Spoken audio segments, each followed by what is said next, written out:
சனி தசை உள்ளவங்களுக்கு தான் இந்த ஜாக்பாட்டா, இந்த லக்கான்னு கேட்டா இருந்தா அதுதான் அட்வான்டேஜ். ஏன்னா எந்த தசாநாதன் கோச்சாரத்தில வந்து உலா வரும்போது ரொம்ப பாசிட்டிவா வராரோ, அப்பதான் அவர் ரிசல்ட்ட ஃபுல்லா தருவாரு.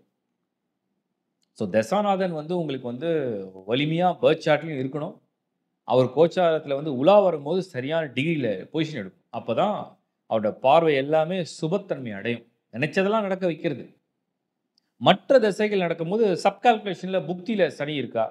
இல்ல லக்னத்துக்கு ஃபேவரான புக்தி நடக்குதான்னு பார்க்கணும். இப்போ நம்ம மறுபடியும் பேக் டூ இந்த லக்னா காம்பினேஷன் வந்துடலாம்.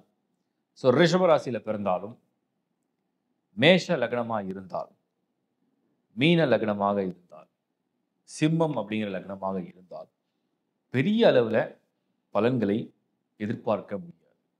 பெரிய அளவுல பலன்கள்னா, இந்த ரிஷபத்துக்கு சொன்ன எல்லா அதிர்ஷ்டமும் அப்படியே ஒரு பீறிட்டு வந்துரும் அப்படின்னு நம்ம எதிர்பார்க்க முடியாது. போராடும், போராடும். பயங்கரமா போராடும். ஏதோ கொஞ்சமாவது செய்யும். சப்போஸ் நீங்க வந்து அதே ரிஷப ராசியில பிறந்து, உங்களோட லக்னம் கடகம் அல்லது விருச்சிகம். ஜல லக்னத்தில கடகம், விருச்சிகம், சம்டைம்ஸ் தனுசு அப்படிங்கிற லக்னங்கள 3 லக்னங்கள போட்டோம்னா, பலன்கள் கிடைக்கும்.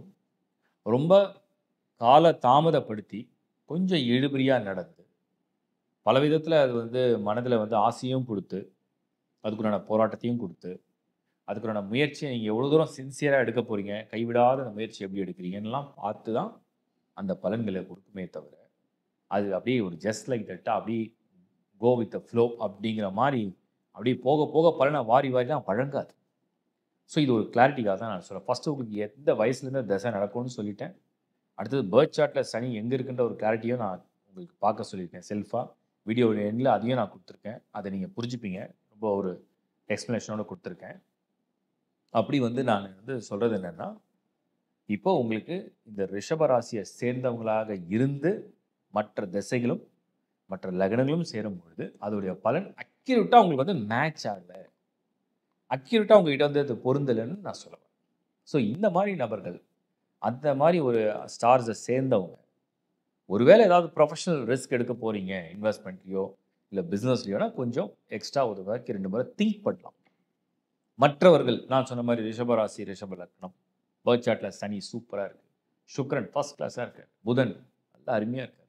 ஏன்னா சனிக்கு ஃப்ரெண்ட்லி பிளானட்ல நம்பர் 1 பொசிஷன்ல யார் வராருன்னு கேட்டீங்கன்னா, சுக்கிரன் தான். சனிக்கு ரொம்ப ரொம்ப அதிர்ஷ்டத்த குடுக்குற ஒரு கிரகம். சனிக்கு ஒரு நல்லது ஒருத்தர் செய்யணும்னா யார் செய்வா? சுக்கிரன் தான் செய்வார். நெறைய பேர் சார்ட்ல வந்து சனி, ராகு காம்பினேஷன்லாம் இருக்கும். அதெல்லாம் வந்து ஒரு டெட்லி காம்பினேஷன். பயங்கரமான ஒரு பவர்ஃபுல் காம்பினேஷன். அது கரெக்ட்டான பொசிஷன்ல இருந்தா பெரிய ஆளுங்க. தப்பாயிடுச்சுன்னா அது நோயோ, இல்ல வருத்தமோ ஏற்படுத்தும்.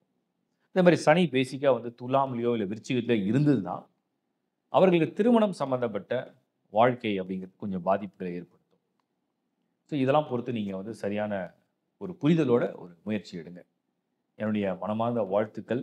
எனினும் ரிஷபம் அப்படிங்கிற ராசி இந்த முறை ஒரு சார்ஜ் எடுத்து நிக்குது. அவுட் ஆஃப் 12ல வந்து ரிஷபத்துக்கு ஒரு லீட் ரோல் தான். ஸோ பாசிட்டிவா இருக்கு. நல்லபடியா கொண்டு போங்க. வாழ்த்துக்கள்.